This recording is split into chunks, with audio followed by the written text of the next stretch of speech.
Sejam muito bem-vindos ao meu canal, eu sou a professora Camila e o vídeo de hoje é sobre um dos documentos mais importantes da sala de recursos, que é a avaliação inicial.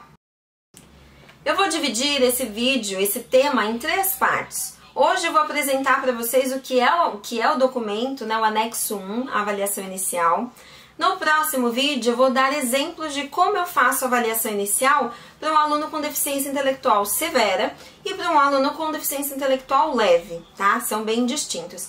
E a terceira parte desse tema, né, desse conteúdo, eu vou trabalhar especificamente as habilidades acadêmicas. Como que eu faço a avaliação com o aluno, tá? Então acompanhem os próximos vídeos. Então, a avaliação inicial, ele é um documento da instituição CEGEB de 14 de janeiro de 2015, tá? Então, anexo 1, avaliação inicial, solicita os dados gerais, mês e ano que essa avaliação acontece, nome do aluno, data de nascimento, endereço residencial, tudo completo, tá? Tem que preencher da melhor forma possível. Telefone de contato da família, escola. Essa escola é a escola de origem do aluno. Sala de recursos, já falei em vídeos anteriores, que ela funciona como polo. Então, nós atendemos alunos de diferentes escolas da mesma região, tá? E alunos da nossa própria escola. Então, nesse caso, é a escola de origem, onde o aluno frequenta a sala regular. O ano e série que ele está matriculado, diretoria de ensino e o motivo do encaminhamento para essa avaliação. Esse motivo a gente pode colocar um relatório psicológico que o aluno apresentou, um laudo, né? Todas as informações que tiver para esse encaminhamento a gente pode discorrer aí.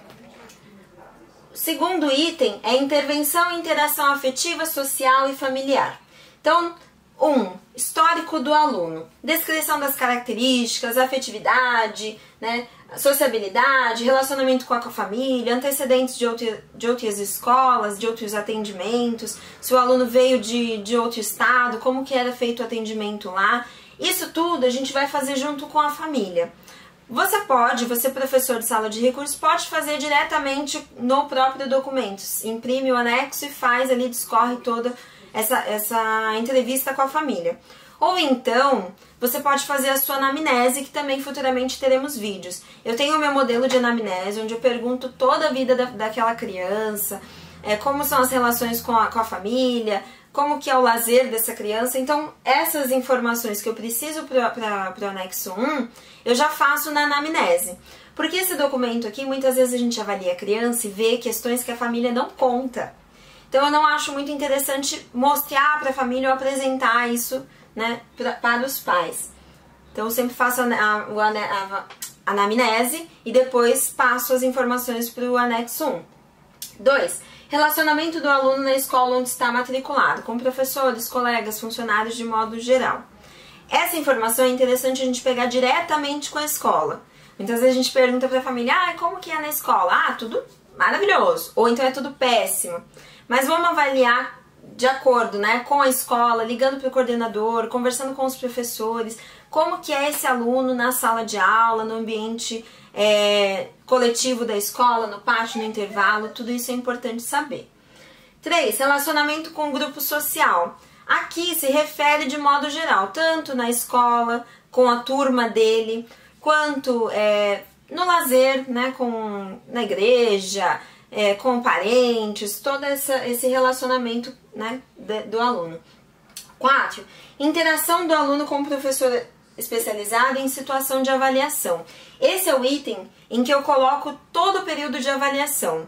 A avaliação inicial, você, professor, vai elaborar a sua da melhor forma possível. Tem aluno que no primeiro atendimento ele não se mostra, ele não conversa, ele fica quieto, né? Vai aí da gente trabalhar com esse aluno, por isso que eu já faço a anamnese. Quando o aluno vem pra mim, eu já pergunto para os pais antes, qual é o assunto que ele gosta, né? Qual é filme, novela, desenho, música, estilo musical que aquele aluno gosta. Então, quando ele vem para minha avaliação, eu já estou preparada para o conteúdo que vai ser atrativo para ele. Então, a avaliação inicial ela pode durar de um atendimento até 4 no máximo, para você fazer uma avaliação completa e perfeita, tá?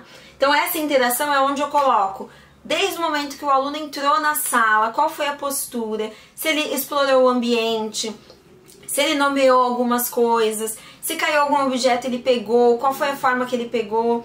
Essa semana eu recebi uma aluna que a família não disse que tinha uma deficiência visual ou nada em relação à visão. Só que eu percebi pelo jeito da criança baixar para pegar um objeto que ela começou a tatear. Então já acende uma luzinha para que essa criança não tenha uma visão adequada, né? Uma visão comum, normal. Então pode ser que tenha alguma subvisão, alguma visão baixa visão, né? Enfim. Então todas essas informações, desde o momento que a criança entra na sala até a hora que ela vai embora da avaliação, eu vou discorrer aqui nesse item 4, tá? Interação em avaliação. Que mais? 3. Avaliação pelo professor especializado. Aí já é com a criança. Então, primeiro item, comunicação. Habilidade para compreender, expressar informações por meio de comportamentos simbólicos, não simbólicos, verbais. Comunicação por mensagens verbais, gestuais, expressões corporais e faciais. Tudo isso a gente vai discorrer, né? No documento você vai lá no Word, edita e vai discorrendo sobre cada um desses itens. Clareza na comunicação, coerência e coesão, elaboração de frases, estrutura lógica de fatos, começo, meio e fim. Tudo isso aqui eu já pergunto para a família também na minha anamnese, mas avalio com a criança também. Muitas vezes os pais começam a florear muito a vida daquela criança, a gente recebe ela e vê que não é nada daquilo, né? Então, tenho esses dois lados. Compreensão de respostas, né? De comandos também. Adequação do discurso a diferentes contextos. Então a gente vai para o pátio na hora da alimentação. Tem crianças que chegam na escola com fome, né? Como que é o discurso dessa criança com a moça da cantina, né? Como que é o discurso dela na secretaria? Também pergunto para a família, se a família entende o que ela fala, né? Todo esse contexto aí. 2. Autocuidado. Todo esse documento, ele é com base na associação... no Manual de Deficiência Intelectual da Associação Americana de Deficiência Intelectual e Desenvolvimento, tá? Então essas habilidades são o que a gente tem que trabalhar em sala de recursos e o que é esperado para a definição da deficiência intelectual, tá? Então autocuidado, independência e autonomia em relação à higiene, em relação ao controle de esfíncter, para vestir-se, alimentar-se, tudo isso a gente pode discorrer, mas óbvio que essa avaliação é pelo professor especializado. Mas essas informações a gente não vai poder avaliar, né? Se o aluno se veste sozinho. Isso a gente questiona com a família.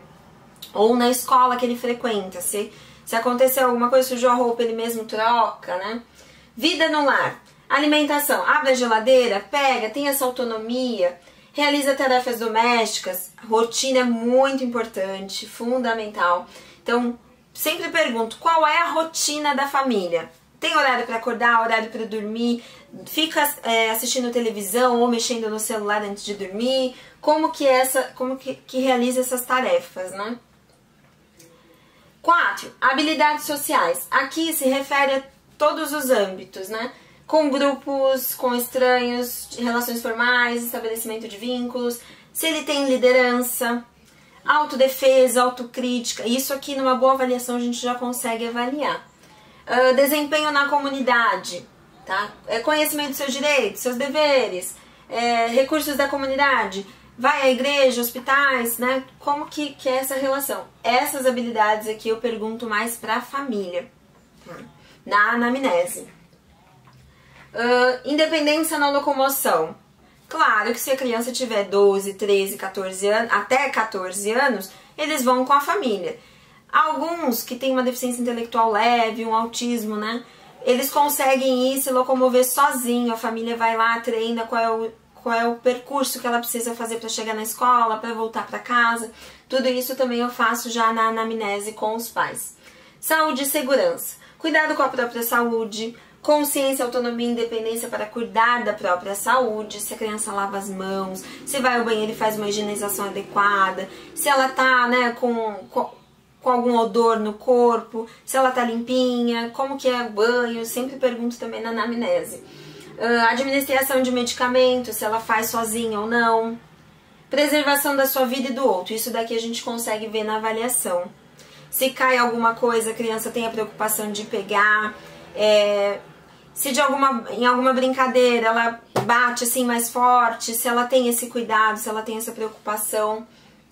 Que mais? E aqui entram as maiores habilidades, que são as acadêmicas.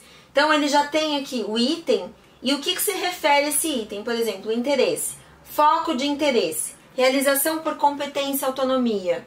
Atenção, tempo de atenção ao receber comandos, impulsividade. Concentração, sustentação do foco, tempo de atenção para a realização da atividade com independência, autonomia, buscando recursos internos. Então aqui dá para discorrer bastante se você fizer uma avaliação com a criança ali, muito boa. Claro que essa avaliação ela pode ser feita de várias formas. Temos crianças hiperativas que você tem que ter ali já um roteiro das atividades que você vai trabalhar. Então é tudo muito rápido.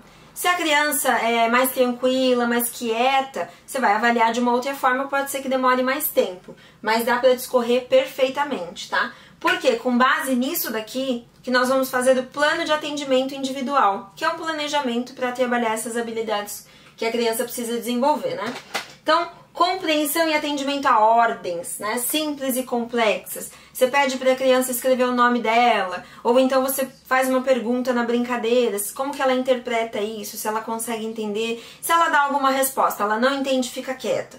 Ou então, se ela fala, não entendi, como assim? Né? Tudo isso a gente anota e discorre sobre isso, né? Qualidade da atividade desempenhada, atingiu ou não o objetivo daquela proposta? Habilidades sensórias motoras, então vamos lá. Imagem corporal, esquema e equilíbrio corporal, percepção e memória visual, percepção e memória auditiva, gustativa, tátil, olfativa, são habilidades fundamentais, né? Que a gente tem que avaliar e desenvolver. Primordialmente antes de falar sobre alfabetização. A criança precisa ter uma habilidade motora, precisa ter comunicação, precisa ter noção de tempo e espaço, né? Então aqui também, orientação temporal, orientação espacial, habilidade motora. Para depois virem pensamento lógico, expressão criativa, linguagem, comunicação escrita, também vamos falar sobre a leitura aqui. E aí raciocínio lógico matemático. Então, conhecimento de numerais, identifica, nomeia, associa, identificação, comparação, pareamento, agrupamento, tudo isso em matemática. Claro que se a criança não consegue identificar numerais, identificar algum objeto, comparar, fazer o pareamento, óbvio que essas questões aqui, ó, realização de problemas matemáticos, ficarão comprometidas, né? Resolução de problemas simples, complexos, então a gente precisa avaliar e fazer um passo a passo, um cronograma de avaliação, né? Para não simplesmente chegar aqui num problema complexo, sendo que a criança não faz identificação, comparação, pareamento, que antecede, né, essa resolução de problemas. E aí entra também o lazer, manifestação e preferência por alguma atividade. Essa informação eu faço na anamnese, porque eu já me preparo para o que o aluno gosta, para eu puxar assunto. Tem aluno que gosta de novela, então óbvio que eu já fui pesquisando. Qual é a novela, mãe? Já entro, já dou uma pesquisada, o que você acha desse personagem, já pergunto, vejo se a criança consegue contar um trecho daquela novela, que eu já vou ver se ela tem sequência de fatos, né, sequência lógica. Utilização de jogos, brincadeiras, danças, etc. Entendimento de regras de jogos, brincadeiras, danças. Muito legal isso daqui. A gente pergunta para a família, mas tira a prova com a criança ali, né, no tete a tete. Aí, o item 4 e 5, a gente tem que levar em consideração os itens da Associação Americana de Deficiência Intelectual e Desenvolvimento, tá? No 11º Manual de Deficiência Intelectual. Quais são as definições e conceitos da deficiência intelectual para responder agora? Então, considerando essas 10 habilidades do comportamento adaptativo: comunicação, autocuidado, vida no lar, habilidades sociais, desempenho na comunidade, independência na locomoção, saúde e segurança, habilidades acadêmicas, lazer e trabalho. Então, dentro dessas habilidades, vamos responder essas questões. Considerando a avaliação pedagógica realizada e a definição acima, conclui-se que o aluno apresenta comprometimento nas seguintes habilidades do comportamento adaptativo. Tem criança que tem independência na locomoção, mas que tem dificuldades, comprometimentos na habilidades acadêmicas de comunicação. Então a gente vai pontuar quais são essas habilidades que o aluno tem esse comprometimento, tem dificuldade. Observações do professor especializado e condutas a serem seguidas. deverá descrever quais as habilidades que o aluno já possui com base no roteiro, né, nessa avaliação inicial. Então, o que ele já possui? O aluno já é silábico com valor, ele já realiza leitura simples, já identifica numerais, tudo isso a gente já vai pontuando, tá? E considerar tudo que o aluno realmente sabe. Se ele tem sequência lógica de fato, se ele tem uma boa imagem corporal, equilíbrio, esquema, tudo a gente tem que colocar. Constar habilidades que o aluno precisa desenvolver. Aí são aquelas 10, né? Lazer, comunicação, independência na locomoção, tudo de acordo com a idade, tá? Indicar quantas vezes por semana e quantas horas o aluno deverá frequentar. Então, em 2017, a resolução permitia 5 alunos por turma, para cada 10 turmas. Agora aumentou, são 7 por turma. Então, esses 7 aí, se você tem 20, 30 aulas, faz uma diferença e a gente não consegue dar tanto atendimento para os alunos. Hoje eu atendo uma vez na semana. Em 2017, que eram 5 por turma, eu atendia 2 vezes por semana cada aluno. Eu ofereci o atendimento individual e o atendimento em grupo, tá? Para todos os alunos. Agora, infelizmente, não é possível, só em grupo mesmo. Pontuar se o atendimento será individual ou em pequenos grupos. Eu acho difícil, só se você tem um aluno muito severo, um aluno com transtorno opositor desafiador, aí a gente tem que atender individual, mas tem que ocupar menos espaço e diminuir, né, de um lado do outro. É complicado, né? A gente tem uma demanda muito grande de alunos, então as salas estão lotadas. Difícil fazer esse atendimento individual, né? Infelizmente. E aí, item 6, a avaliação pedagógica deverá ser validada pelos seguintes profissionais. Essa validação, ela só acontece quando vai abrir uma sala de recursos nova, ou uma CRPE, classe regida por professor especializado. Então, ela só é validada por esses profissionais quando vai abrir a sala. Mas, normalmente, a gente faz o documento no começo do ano, ou quando a criança entra na escola, e é validada pelo professor especializado e pelo coordenador. Mas deveria ser pelo especializado avaliador, professor coordenador, diretor da unidade, PCNP e o supervisor de ensino responsável aí pela educação especial. Dificilmente isso acontece, mas para você abrir uma sala, por isso que esse documento, essa avaliação inicial é tão importante. A gente tem que ter, comprovar que a criança tem a necessidade do atendimento, não basta só um laudo, né? Que muitas vezes você tem o direito, mas você não tem a necessidade. Isso em relação à sala de recursos, em relação ao cuidador, transporte, né? Se a criança tem ali o direito, não necessariamente ela tem a necessidade. E quando a gente cria essa necessidade sem haver, a gente causa uma dependência na criança, né? Uma dependência de sala de recursos, onde ela vai só para brincar. E não é esse o propósito. A gente tem que avaliar quem é o aluno que precisa do atendimento e trabalhar da melhor forma possível. Os que não têm necessidade, que a gente vai fazer essa avaliação e ver que o aluno não precisa da sala de recursos, a gente faz o acompanhamento na sala regular, auxiliando o professor se precisar de alguma adaptação, auxiliando em relação a como lidar, como se comunicar com aquela criança, né? Mas é um documento importantíssimo para abrir a sala e para manter a vaga do aluno naquela sala de recursos, tá? Então, esse foi o vídeo de hoje, espero que vocês tenham gostado. Acompanhe os próximos vídeos, tá? Parte 2 será modelos de avaliação para deficiência intelectual severa, deficiência intelectual leve. E a parte 3, como eu preparo a avaliação com o aluno, ok? Então, espero vocês no próximo vídeo. Um beijo e até a próxima!